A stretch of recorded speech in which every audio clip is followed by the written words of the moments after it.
اللهم علمنا بما علمتنا وزدنا علما يا رب العالمين. Baik, ahlan wa sahlan para peserta dirasah sain ya. Insyaallah di pertemuan kali ini kita akan kembali mengkaji ya dari kitab Tauhid. Di pertemuan kali ini kita telah sampai ke bab ke-14, babun minasyirki ay yastaghitsa bi ghairillahi aw yad'uwa ghairahu. Termasuk dari perbuatan syirik adalah beristighasah kepada selain Allah atau berdoa kepada selain Allah Azza wa Jalla.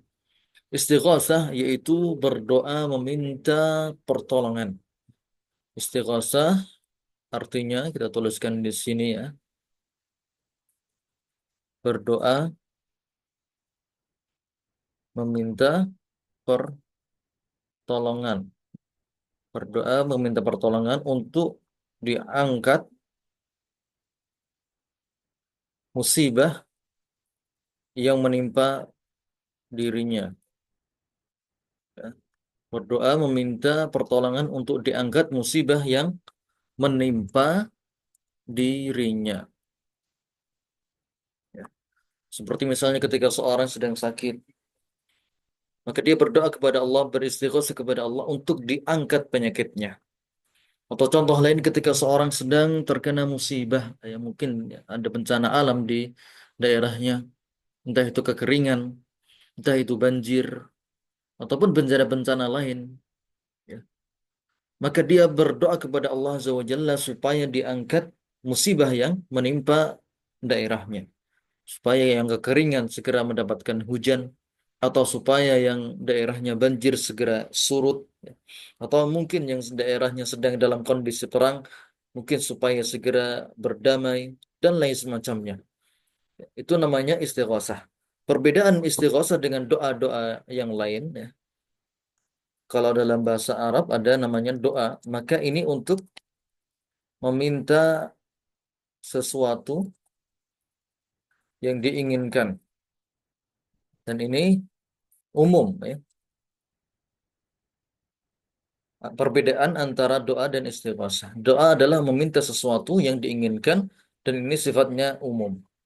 Baik itu sesuatu yang baik ya, atau supaya dihindarkan dari yang buruk dan semacamnya. Adapun istighosah adalah meminta sesuatu ya, meminta pertolongan untuk diangkat musibah yang menimpa dirinya. Maka istighosah ini lebih khusus ya. Lebih khusus daripada hanya berdoa saja. Kalau tadi berdoa meminta sesuatu yang sifatnya umum, maka untuk istighosah yaitu meminta sesuatu yang spesifik, yang khusus, yaitu meminta pertolongan untuk diangkat musibah yang sedang menimpa dirinya. Baik, ya. Nanti akan ada di catatan di sini. Baik, maksud dari bab ke-14 ini adalah penjelasan bahwasannya istighosah adalah ibadah. Oke. Meminta pertolongan, berdoa kepada Allah Azza wa Jalla itu adalah ibadah. Maka ibadah hanya boleh ditujukan kepada Allah. Kita berdoa meminta pertolongan, kita hanya boleh berdoa kepada Allah Azza wa Jalla. Sebagaimana dalam surat Al-Fatihah kita sering membacanya, iyyaka na'budu wa iyyaka nasta'in. Ya Allah, hanya kepadamu kami menyembah dan hanya kepadamu kami meminta pertolongan. Nasta'in, isti'anah. Isti'anah yaitu salah satu dari bentuk doa. Maka kita di situ hanya kepadamu ya Allah, hanya kepadamu ya Allah kami memohon pertolongan.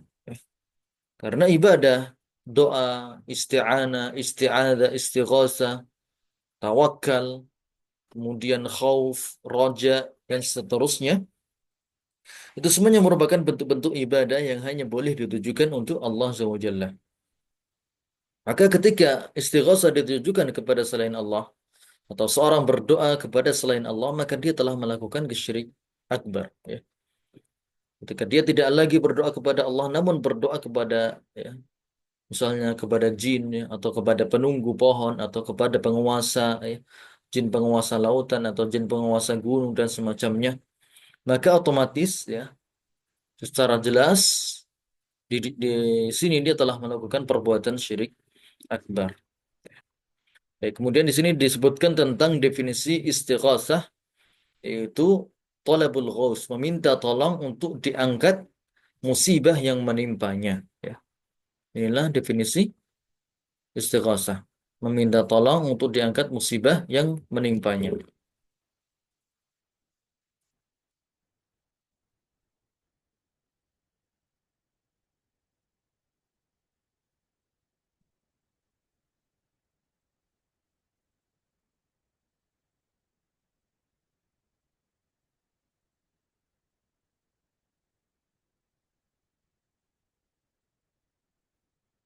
Baik, kemudian disebutkan di situ macam-macam istighosah. Ya. Di antara bentuk-bentuk istighosah di situ disebutkan ada tiga. Ya. Yaitu pertama adalah istighosah yang wajib, yaitu beristighosah kepada Allah Azza wa Jalla.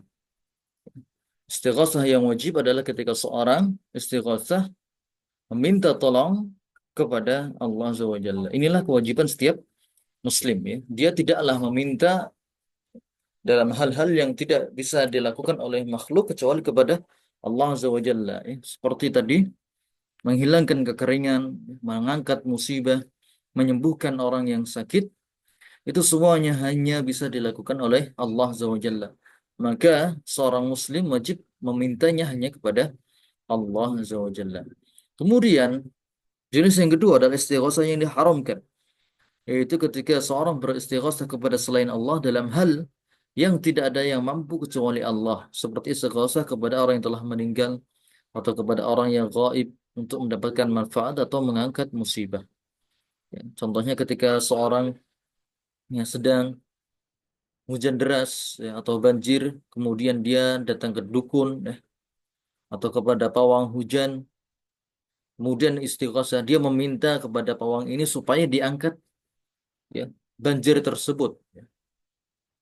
Datangnya dia kepada pawang hujan untuk meminta diangkatnya banjir, itulah termasuk istighosah. Ya, itu termasuk istighosah. Maka ketika dia meminta kepada selain Allah dalam hal-hal yang hanya Allah saja yang bisa melakukannya, maka dia telah melakukan syirik akbar. Ya. Dia telah melakukan syirik akbar. Baik. Dan hukumnya haram. Ya. Hukumnya haram. Seorang wajib bertaubat, ya, apabila dia telah melakukan hal tersebut. Baik. Kemudian yang ketiga adalah istighosah yang dihukumi mubah, yaitu istighosah meminta tolong kepada orang yang hidup, hadir, dan mampu untuk menolongnya. Ya. Di sini artinya dia sedang meminta bantuan. Ya. Mungkin kata tolong di sini kita ganti dengan meminta bantuan kepada orang yang masih hidup, hadir dan mampu untuk menolongnya. Seperti ketika terjadi suatu kebakaran, ya, la qadarallah, ada kebakaran suatu rumah, kemudian pemilik rumah tersebut berteriak, meminta tolong kepada para tetangganya, para kawan-kawannya di sekelilingnya untuk, ya, bersama-sama memadamkan api tersebut. Ya. Itu meminta bantuan, ya. Istighasah dalam hal-hal duniawi yang memang bisa dilakukan oleh makhluk. Saling bertawun, saling tolong menolong antar makhluk, dan itu memang dianjurkan dalam Islam. Wa ta'awanu 'alal birri wat taqwa. Ya, saling tolong menolonglah kalian dalam kebaikan dan ketakwaan. Apabila ada tetangganya atau kawannya yang butuh bantuan, maka kita sebagai seorang muslim, ya, harus membantu orang tersebut. Atau contoh lain mungkin ketika ada orang yang sedang sakit, ya, yang butuh biaya perawatan, dia tidak memiliki lagi uang untuk pengobatan, ya, maka dia meminta bantuan kepada kawan-kawannya, kepada para saudara-saudaranya, ya, untuk, ya, diberikan bantuan biaya pengobatan. Itu termasuk perbuatan, ya, yang dibolehkan. Karena kalau dia memang butuh akan pertolongan tersebut. Baik. Kemudian poin berikutnya di sini yang dibahas adalah tentang macam-macam doa. Macam-macam doa atau macam-macam perbuatan meminta tolong. Yang pertama yaitu doa atau permintaan tolong yang dibarengi dengan rasa takut, harap, cinta, dan tunduk kepada yang dipanjatkan. Maka statusnya doa tersebut adalah ibadah. Ya. Dan hanya boleh ditujukan kepada Allah Azza wa Jalla. Dan jika dipanjatkan kepada selain Allah, maka hukumnya syirik. Ya. Jika ditujukan kepada selain Allah, maka hukumnya syirik. Meminta ya dengan dibarengi rasa takut, kemudian penghambaan diri, perendahan diri kepada yang dia minta, ya, maka itu termasuk perbuatan syirik. Kemudian doa ada dua macam, yaitu doa ibadah. Jenis ini ada dua, yaitu doa ibadah, melakukan suatu bentuk ibadah untuk mendekatkan diri kepada Allah dengan mengerjakan amal soleh yang disyariatkan. Contohnya seperti sholat. Sholat itu juga merupakan salah satu bentuk doa. Bahkan sholat sendiri artinya secara bahasa adalah doa. Sholat yang kita lakukan, ya, sholat zuhur, asar, maghrib, isya itu merupakan bentuk doa ibadah. Ya. Jadi kita meminta kepada Allah Azza wa Jalla ya, supaya amal ini diterima. Supaya amal ini diterima dan supaya sholat yang kita lakukan menjadi sebab untuk mendapatkan ridhonya dan rahmatnya Allah, untuk mendapatkan surganya Allah Azza wa Jalla. Itulah doa ibadah. Ya. Itu ibadah-ibadah yang kita lakukan apapun itu dengan dilakukan dengan mengharapkan balasan dari Allah Azza wa Jalla. Contohnya salat ya, kemudian tilawatul Quran, kemudian puasa dan lain semacamnya. Kemudian jenis yang kedua dari doa ibadah adalah doa masalah, yaitu doa untuk meminta sesuatu yang diinginkan ya. Seperti kalau kita selesai salat ya, kita berdoa kepada Allah, ya Allah lapangkanlah rezeki kami, ya Allah berilah kami hidayah, ya Allah sembuhkanlah orang-orang yang sakit dari kami, ya Allah ampunilah dosa-dosa kami. Ya, dan semacamnya, maka itu semuanya merupakan doa-doa masalah. Ya. Doa untuk meminta sesuatu yang diinginkan, berupa hal-hal yang memberi manfaat baginya, atau hal-hal yang eh, atau meminta supaya dijauhkan dari musibah, atau diangkat musibah yang telah meminta dirinya. Baik, itu tadi doa ibadah, doa ibadah dan doa masalah. Kemudian poin yang kedua, yaitu dari macam-macam doa adalah doa permintaan tolong. Doa ya, kepada makhluk, itu permintaan tolong, meminta tolong kepada temannya, meminta tolong kepada ya, saudaranya yang tidak dibarengi dengan ketundukan, ya. Tidak ada penghambaan diri, ya. Tidak ada rasa pemujaan kepada yang dimintai tolong.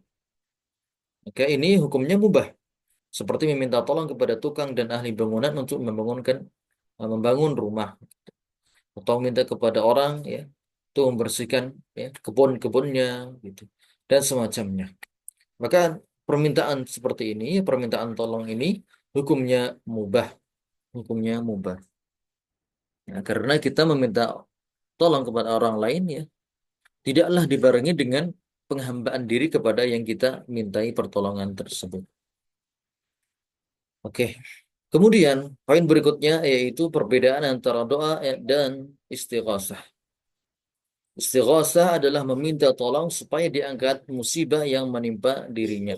Adapun doa maka sifatnya lebih umum, yaitu meminta sesuatu yang diinginkan atau minta dijauhkan dari musibah supaya tidak menimpanya, atau minta diangkat musibah yang menimpanya ya. Jadi hubungan antara doa dan istighosah adalah antara umum dan khusus.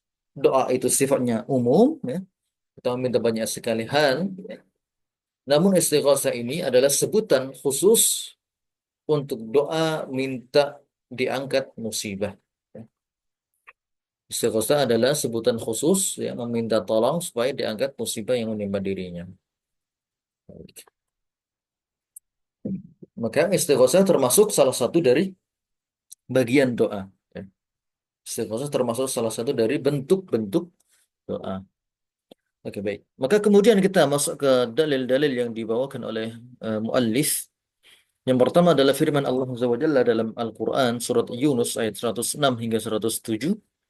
وَلَا تَدْعُ مِن دُونِ اللَّهِ مَا لَا يَنْفَعُكَ وَلَا يَضُرُّكَ. Janganlah engkau sembah, janganlah engkau berdoa kepada selain Allah. Sembah di sini bisa diartikan ya, beribadah, bisa diartikan meminta, bisa juga diartikan meminta min dunillah kepada selain Allah ma la yanfa'uka wa la yadhurruk yang tidak memberi, yang tidak bisa memberi manfaat dan tidak pula mampu untuk memberi madarat.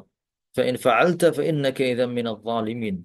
Sebab jika engkau lakukan yang demikian itu, sesungguhnya engkau termasuk orang-orang yang zalim. Wa iyyamsaskallahu bidurrin fala kashifa lahu illa hu. Jika Allah menimpakan suatu madarat kepadamu, maka tidak ada yang dapat menghilangkannya kecuali Dia. Wa yuridka bi khairin fala radda li fadlih. Dan jika Dia menghendaki kebaikan bagimu, tidak ada yang dapat menolak karunia-Nya. Usibu bihi man yasha'u min ibadihi wa huwal ghafurur rahim. Dia memberikan kebaikan itu kepada siapa saja yang Dia kehendaki di antara hamba-hambanya. Dialah yang Maha Pengampun lagi Maha Penyayang. Dalam ayat itu tadi ya disebutkan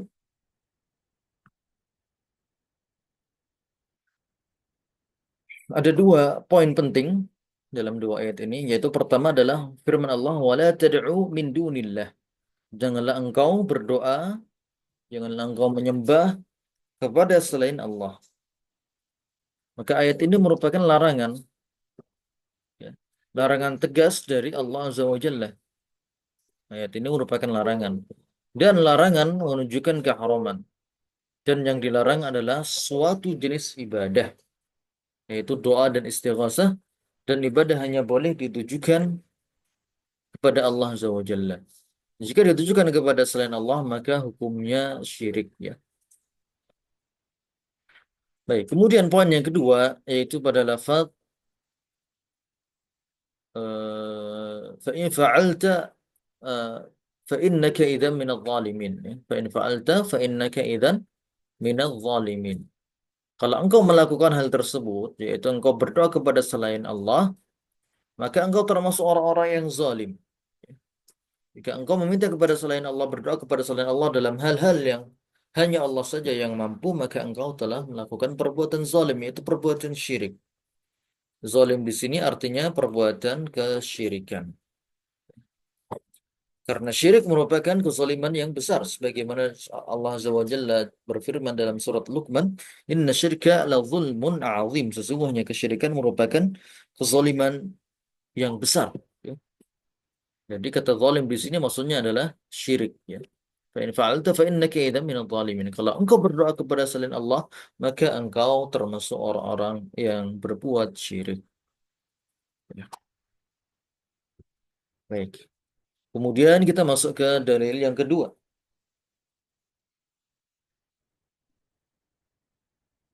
Dalil yang kedua yang disebutkan dalam bab adalah firman Allah Azza wa Jalla dalam surat Al-Ankabut ayat ke-17.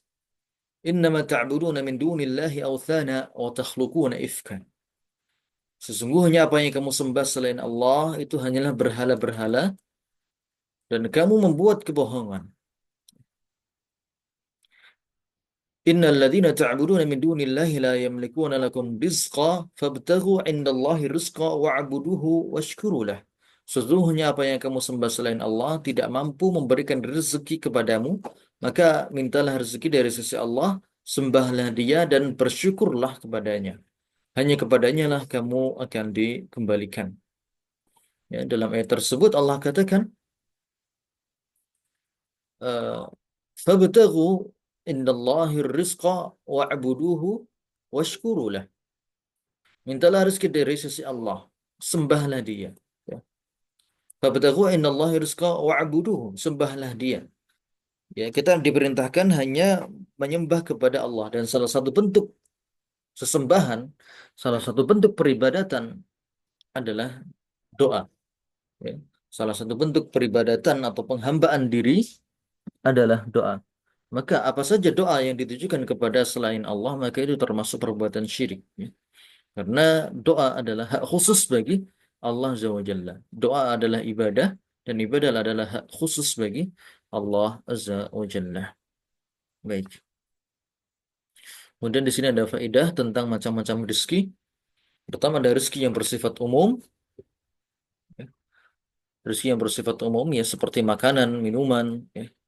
Maka ini Allah Azza wa Jalla berikan pada seluruh makhluk hidup, baik itu manusia, hewan, baik itu orang-orang mukmin maupun orang-orang kafir, semuanya Allah Azza wa Jalla berikan rezeki jenis ini, yaitu makanan, minuman, ya, rasa aman, bisa hidup ya, dengan sehat dan semacamnya.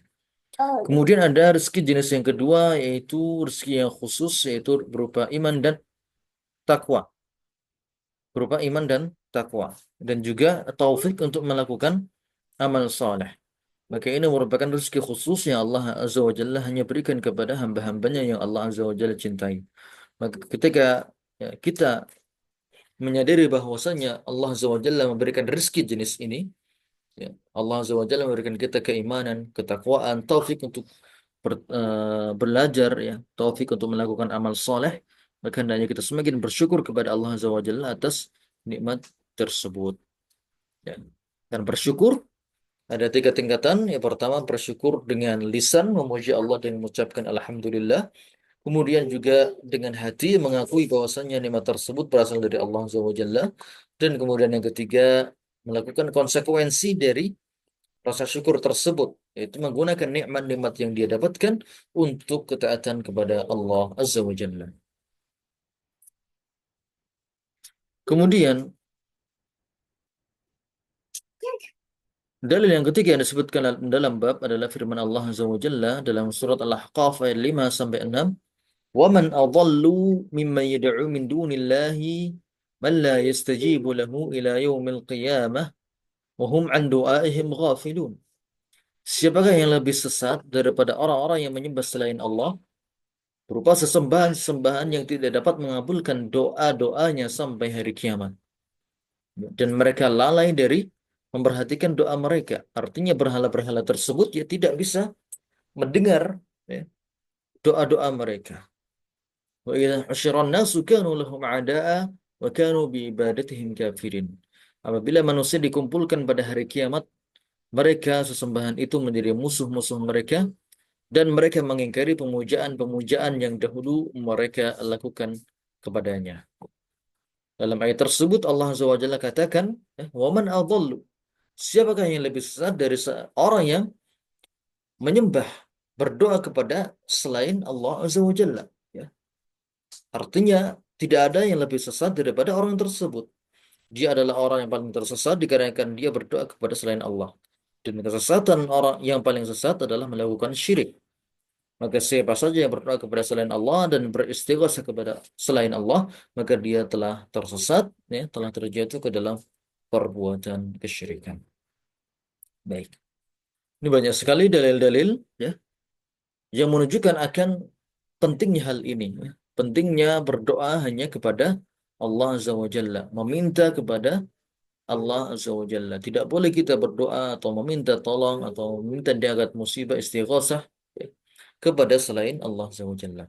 Disebutkan dalam dalil yang berikutnya, yaitu firman Allah Azza wa Jalla dalam surat An-Naml ayat 62, "Amma yujibul mutarra idza da'ahu wa yashfus su'a wa yaj'alukum khulafa'al ard, ilahum ma'allah qalilan ma tadhakkarun."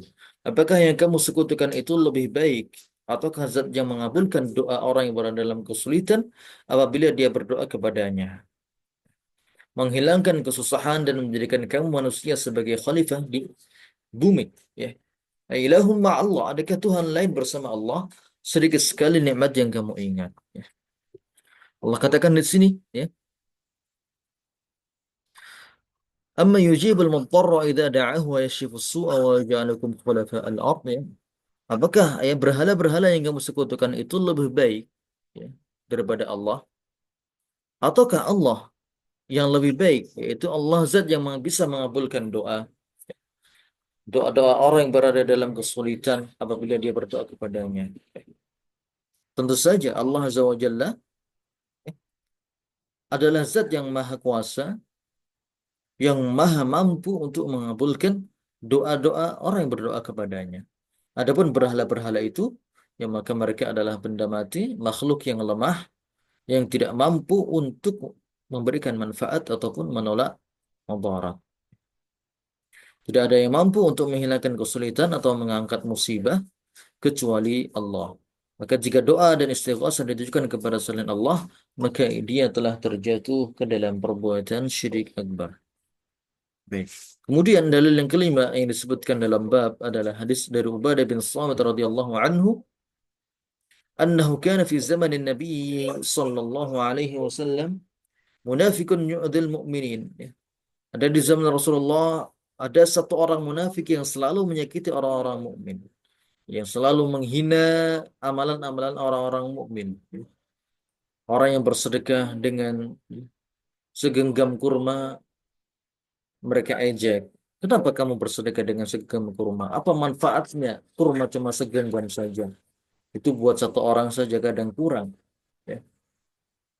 Kemudian orang-orang munafik ini ya, ketika melihat ada sahabat yang bersedekah dengan harta yang banyak, maka mereka pun segera ya, bergosip ria di belakang. Lihatlah, ada orang yang sedang ria.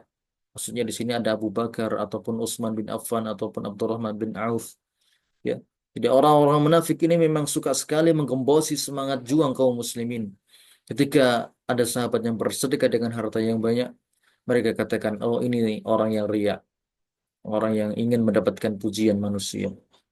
Ketika melihat ada sahabat yang fakir dan hanya mampu untuk bersedekah dengan segenggam kurma, maka mereka pun menghina sedekah tersebut. Ya.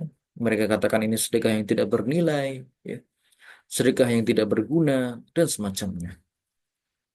Jadi orang-orang munafik di zaman Nabi, ya, mereka menyakiti orang-orang mukmin dengan lisannya, ya, juga dengan tingkah laku mereka.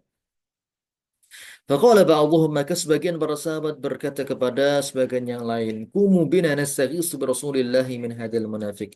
Mari kita bangkit ya, minta pertolongan kepada Rasulullah sallallahu alaihi wasallam ya supaya dijauhkan dari ya gangguan orang munafik ini, dari lisannya orang munafik ini. Ya. Maka kemudian ucapan ini sampai ke Rasulullah sallallahu alaihi wasallam. Ingat di sini para sahabat menggunakan lafaz kumu bina nastaghitsu bi Rasulillah. Nastaghitsu meminta pertolongan untuk dihilangkan musibah dari gangguan orang munafik. Maka kemudian Nabi katakan innahu la yustaghatsu bi. Sesungguhnya aku tidak boleh dimintai istighasah. Tidak boleh dimintai istighasah. Innama yustaghatsu billah. Hanya Allah sajalah yang boleh dimintai perlindungan. Ya. Hanya Allah sajalah yang boleh dimintai perlindungan. Istighosah maksudnya hanya boleh ditujukan kepada Allah. Baik. Walaupun di sini sebenarnya Rasulullah Shallallahu Alaihi Wasallam mampu ya, untuk memberikan teguran ya, atau sanksi-sanksi sosial kepada orang munafik ini ya, supaya tidak menyakiti hati kaum muslimin dengan lisannya atau tingkah laku mereka.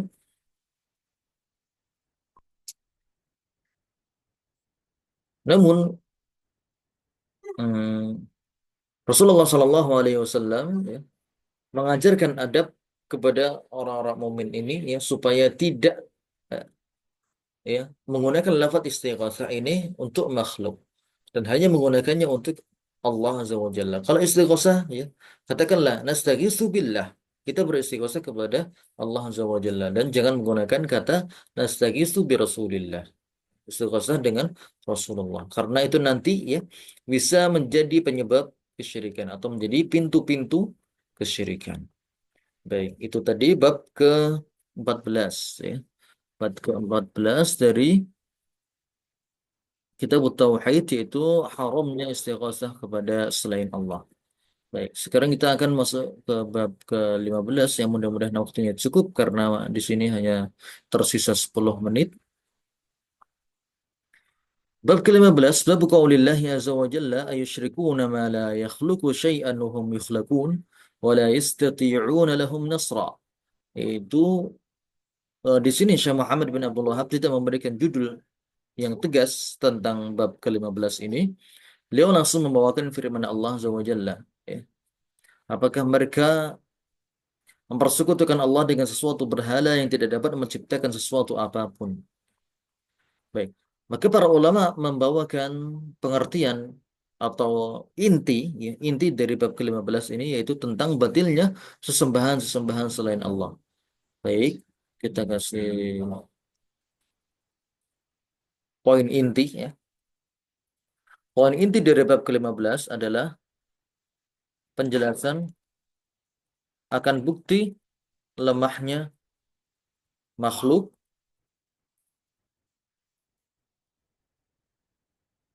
makhluk secara umum ya, dan juga yang disembah oleh orang-orang musyrik ya.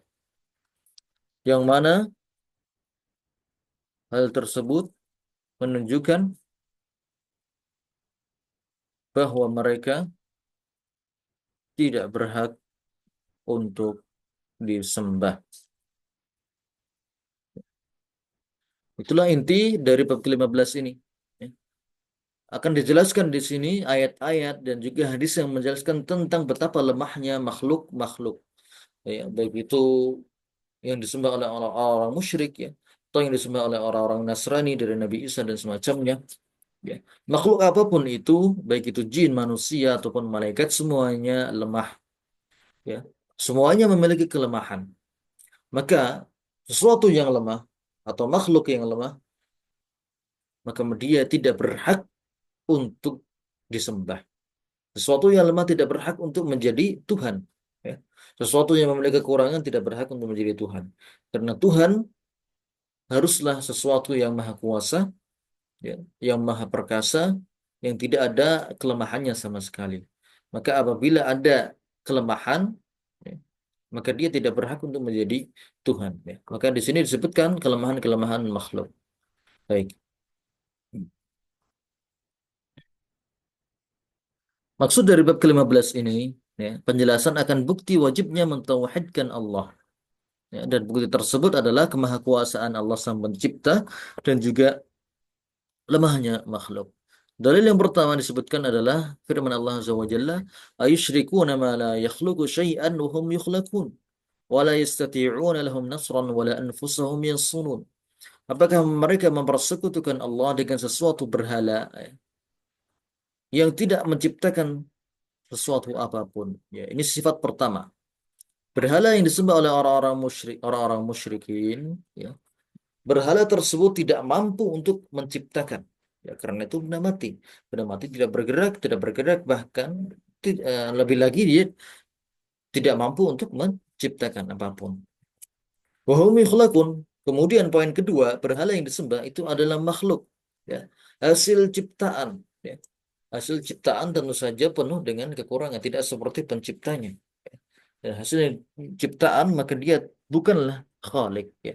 Makhluk itu bukanlah khalik. Sesuatu yang diciptakan maka dia tidaklah khalik ya. Sesuatu yang diciptakan maka dia pasti bukan khalik, bukan pencipta. Kemudian poin yang ketiga, wala yastati'una lahum nasra, berhala tersebut tidak akan dapat memberikan pertolongan kepada mereka. Wala anfusahum yansurun, dan juga bahkan kepada dirinya sendiri pun ya, ia tidak dapat memberikan pertolongan. Jadi di sini ada empat kelemahan dari berhala-berhala orang Quraisy tersebut. Ya, pertama mereka tidak mampu menciptakan. Yang kedua mereka adalah makhluk dan makhluk pasti bukan khalik. Dan yang ketiga tidak mampu memberikan pertolongan bagi orang-orang musyrik, dan yang keempat dia berhala itu juga tidak mampu untuk memberikan pertolongan bagi diri mereka sendiri. Baik, itu dalil pertama.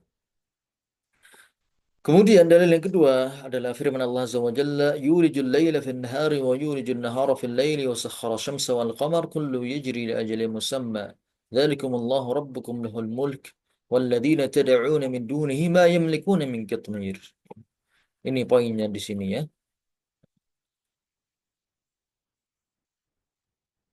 Poinnya di sini ya. Walladzina tad'una min dunihi ma yamlikuna min qitmir ya. Mereka Tuhan-Tuhan yang disembah ya, dipanjatkan doanya oleh orang-orang musyrikin itu tidak memiliki kekuasaan apapun walaupun setipis kulit ari ya. Jadi berhala-berhala itu tidak memiliki kekuasaan apapun, bahkan untuk menciptakan ya, sesuatu yang sangat kecil ya. Kulit kurma di sini, kulit biji kurma. Kulit biji kurma saja mereka tidak mampu untuk menciptakannya atau untuk mengaturnya. Tidak mampu untuk membuat apapun yang berguna. Ya. Bahkan sesuatu yang remeh sekalipun ya, mereka tidak mampu. In tad'uuhum la yasma'u du'aakum. Kemudian poin berikutnya tentang lemahnya berhala mereka adalah jika kamu menyeru mereka, mereka tidak mendengar. Ya. Karena berhala itu adalah sesuatu yang mati, benda mati, ya patung, tidak mendengar. Walau sami'u wastajabu lakum, sekiranya pun berhala tersebut mampu mendengar, mereka tidak dapat memenuhi permintaanmu. Karena mereka lemah. Wa yaumal qiyamati yakfuruna bisyirkikum. Dan kelak pada hari kiamat mereka akan mengingkari kesyirikan yang akan dilakukan oleh orang-orang musyrikin tersebut. Jadi di sini juga ada empat poin kelemahan. Ya. Pertama, dia tidak memiliki kekuasaan apapun, walaupun setipis kulit ari. Kemudian tidak mampu mendengar, kemudian tidak mampu untuk mengabulkan permintaan, kemudian juga akan mengingkari kesyirikan yang dilakukan oleh para penyembahnya. Oke, baik. Kemudian dalam dalil yang ketiga disebutkan dalam bab adalah hadis Anas radhiyallahu anhu. Dia berkata, "Sujan Nabi sallallahu alaihi wasallam yawma Uhudin, wa kusirat rubaiyatuhu, faqala, kaifa yuflihu qaumun syajju nabiyyahum." Deal ketiga ini berkisah tentang Nabi Shallallahu Alaihi Wasallam yang terluka di perang Uhud. Ya.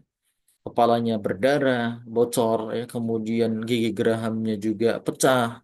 Ya. Kepala beliau mengucurkan darahnya. Jadi beliau terluka, penuh luka di sana sini. Ya. Kemudian Nabi Shallallahu Alaihi Wasallam doakan keburukan bagi orang-orang musyrikin Quraisy yang telah menyakiti beliau. Ya.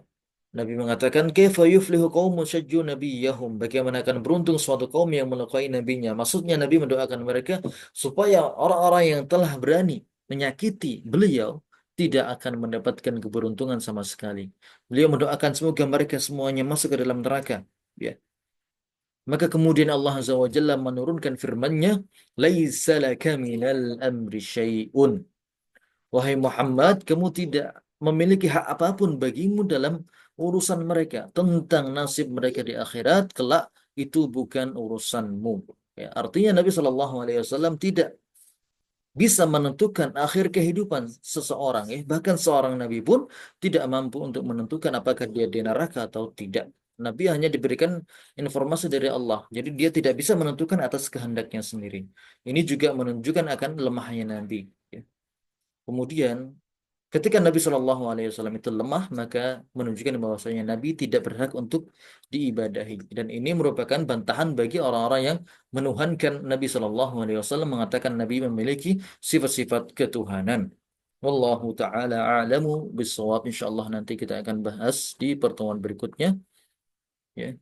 Kita tutup dengan doa kafaratul majelis. Subhanakallahumma wa bihamdika asyhadu an la ilaha illa anta astaghfiruka wa atubu ilaik. Untuk pertanyaan silakan nanti, jika ada yang ingin bertanya silakan di